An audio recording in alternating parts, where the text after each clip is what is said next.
Horse gram is one. કળથી એ એક પ્રકારની કઠોળ છે. તે ગ્રહ પરની સૌથી વધારે પ્રોટીનયુક્ત કઠોળ છે. તે ખૂબ જ શક્તિશાળી છે. તેથી જ સ્પર્ધામાં ભાગ લેતા ઘોડાઓને આ કઠોળ ખવડાવવામાં આવે છે, જે આજે અંગ્રેજીમાં હોર્સ ગ્રામ કહેવાય છે. બજારમાં કમનસીબે તે હોર્સ ગ્રામ તરીકે ઓળખાય છે. તેને તમિળમાં કોલ્લુ અને બીજી ભાષાઓમાં હુરુલી અને તેલુગુમાં ઉલાવળું કહેવાય છે. So, આ ખૂબ સારી વસ્તુ છે. તેને ફણગાવવું સારું રહેશે. ફણગાવેલી કળથી ઘણી વધુ સહેલાઈથી પચાવી શકો છો. તમે તેને એક વાટકામાં તમારા ઓરડામાં મૂકી શકો છો. એક સફેદ કપડું લો, તેને તેમાં મૂકી દો. તેને લગભગ 6 થી 8 કલાક સુધી પાણીમાં પલાળી રાખો. પછી તેને કપડામાં બાંધી લો અને તેને ઢાંકીને મૂકી દો. આશરે 3 દિવસમાં તે અંકુરિત થઈ જશે. ફણગાવેલું તમે કાચો જ ખાઈ શકો છો. બીજમાંથી અડધો ઇંચ જેટલું અંકુરિત થયેલું તમે કાચું ખાઈ શકો છો. તેને ઘણું ચાવીને ખાવું પડે છે. આ રીતે ખાવું ઘણું સારું છે. હવે આ તમારા શરીરમાં ગરમી વધારશે.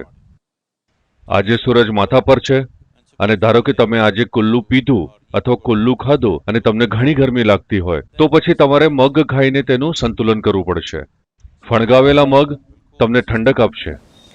oh, it's આટલું not બધું so જટિલ. complicated. શું હું બસ મારું ભોજન ના ખાઈ શકું? I'm only asking you to just. હું eat માત્ર it. તમને તે ખાવા કહી રહ્યો છું. હું તમને કોઈ વિધિ કરવાનું નથી કહી રહ્યો.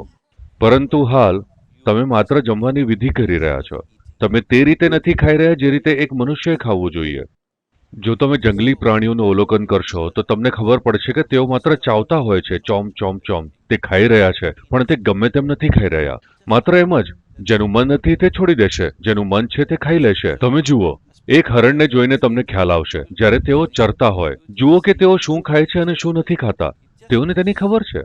બસ એમ જ તેને સમજ હોય છે કે શું ખાવું જોઈએ અને શું ન ખાવું જોઈએ. આજે આવતીકાલે તે એ પાંદડું ખાઈ શકે છે જે તેણે આજે નથી ખાધું, પરંતુ આજે તેને ખબર છે કે તેને તેના શરીર અને આસપાસના વાતાવરણ અનુસાર શું ખાવું જોઈએ. તો તમારે પણ આને થોડું ઘણું વિકસિત કરવું જોઈએ, કેમ કે તે શરીરની બુદ્ધિમત્તા છે.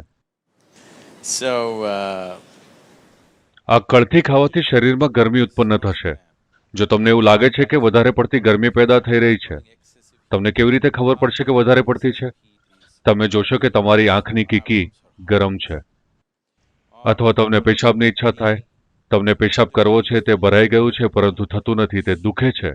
મતલબ છે કે વધારે ગરમી છે. જો આવું કંઈ થાય તો સફેદ કોળાનો રસ પીઓ અથવા મગ ખાઓ, કે પછી થોડું દિવેલ લઈને નાભીમાં લગાવો, અથવા તો અનાહત, વિશુદ્ધિ આ જગ્યાએ અને કાનની પાછળ આ 2 જગ્યાએ જો તમે લગાવો તો તરત જ 5 જ મિનિટમાં તમારું શરીર ઠંડુ થઈ જશે. તમે બાથરૂમ જાઓ અને બધું જ સહેલાઈથી થઈ જશે. will happen without effort. તો શરીરનું સંચાલન થવું જોઈએ. અત્યારે પણ સ્વસંચાલન થઈ રહ્યું છે, પરંતુ જો તમે જાગૃતિપૂર્વક તેનું સંચાલન કરો તો તે વધારે સારી રીતે કામ કરશે. આ એટલું સરળ છે. જો તમારા શારીરિક તંત્રનો ઊંચા પરિમાણની કામગીરી માટે ઉપયોગ કરવા માંગતા હો તો તમારે તેની તરફ ધ્યાન આપવું પડશે. ગમે તે રીતે જીવીને મરવું હોય તો કશાની જરૂર નથી. ગમે તે ખાઓ. શું ફરક પડે છે? તમે કચરો ખાઈને પણ જીવશો. પરંતુ કાળજીથી ખાવું અને શરીરને શેની જરૂર છે તેના પર ધ્યાન આપવું, તે શરીરને ઘણી બધી રીતે સક્ષમ બનાવશે. એક જાગૃતિપૂર્વકનું સંચાલન, આરોગ્ય માટે ઘેલા બનીને નહીં.